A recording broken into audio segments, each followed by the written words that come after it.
നോക്കുന്നത് ടെക്സ്റ്റിൻ്റെ കൂടെ ഉപയോഗിക്കേണ്ട സിമ്പിളായിട്ടുള്ള കുറച്ച് കാര്യങ്ങളാണ്. ഓക്കെ, അപ്പോൾ ഞാൻ ഒരു പാരഗ്രാഫ് ക്രിയേറ്റ് ചെയ്യാണ്. ഇതിൽ ഞാൻ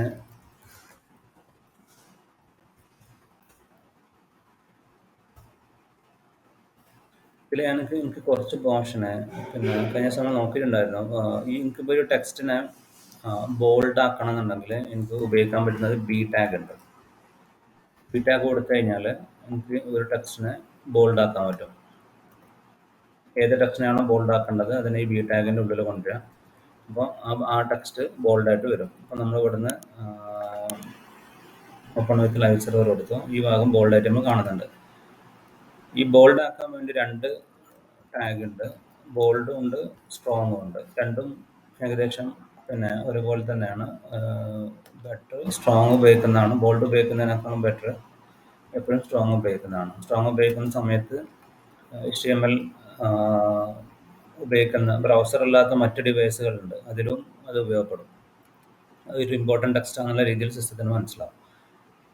ഓക്കെ, അപ്പം ബോൾഡ് ആക്കാൻ വേണ്ടി നമുക്ക് ബോൾഡ് ടാഗ് ബി ടാഗ് ഉപയോഗിക്കാം, അല്ലെങ്കിൽ സ്ട്രോങ് ടാഗ് ഉപയോഗിക്കാം. അതുപോലെ തന്നെ നമുക്ക് ഇപ്പോൾ ഒരു ടെക്സ്റ്റിനെ ഇറ്റാലിക് ആക്കിയിട്ട് ചരിച്ചിട്ട് എഴുതണമെന്നുണ്ടെങ്കിൽ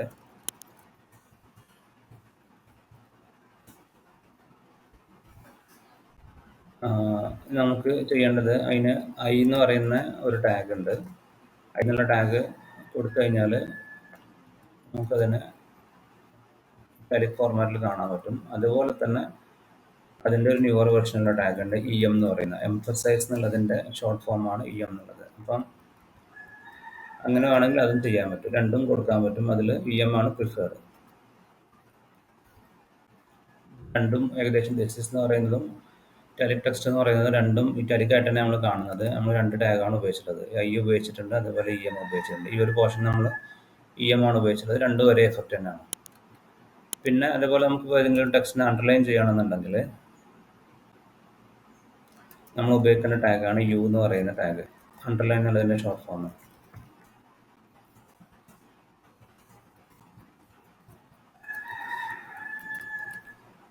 ഓക്കെ, അപ്പോൾ ടെക്സ്റ്റിന് അണ്ടർലൈൻ വരും.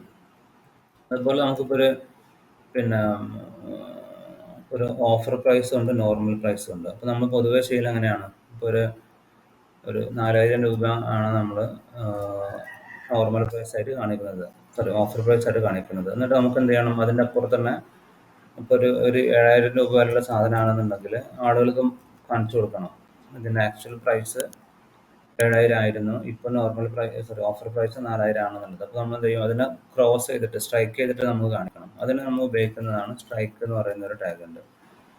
ഈ സ്ട്രൈക്ക് എന്ന് പറയുന്ന ടാഗിൻ്റെ ഉള്ളിൽ നമ്മൾ എന്തെങ്കിലും ടെക്സ്റ്റ് ഇട്ട് കൊടുത്തു കഴിഞ്ഞാൽ, നമ്പർ നല്ല ഏത് ടെക്സ്റ്റ് ഇട്ട് കൊടുത്തു കഴിഞ്ഞാൽ നമുക്ക് ഇതിനെ ഇതുപോലെ സ്ട്രൈക്ക് ചെയ്തിട്ട് കാണിക്കും. ഓക്കെ, അപ്പം ഇതിൻ്റെ ഇത് നമുക്ക് ഈ പിന്നെ ബോൾഡും സ്ട്രോങ്ങും ഇറ്റാലിക്കും എംഫസൈസും അണ്ടർലൈനും സ്ട്രൈക്കും ഏതാണെങ്കിലും ഏത് ടാഗിൻ്റെ ഉള്ളിൽ, ഏത് ടെക്സ്റ്റ് ടാഗിൻ്റെ ഉള്ളിൽ നമുക്ക് ഉപയോഗപ്പെടുത്താൻ പറ്റും. ഓക്കെ, പാരഗ്രാഫ് ആണെങ്കിലും സ്പാൻ ആണെങ്കിലും ലേബൽ ആണെങ്കിലും ഒക്കെ അതിൻ്റെ ഉള്ളിലുള്ള നമുക്ക് ഇതിനെ ഉപയോഗപ്പെടുത്താൻ പറ്റും. ഇതെല്ലാം ഇൻലൈൻ ആണ്. ഇതെല്ലാം നിങ്ങൾ നോക്കി കഴിഞ്ഞാൽ മനസ്സിലാവും, എല്ലാം ഒറ്റ ലൈൻ തന്നെ വരുന്നുണ്ട്. ഇൻലൈൻ ആണ്, അല്ലാതെ ബ്ലോക്ക് ടൈപ്പ് അല്ല, ഫുൾ വിഡ്ത്ത് എടുക്കുന്ന ടൈപ്പ് അല്ല ഇത്. ഓക്കെ.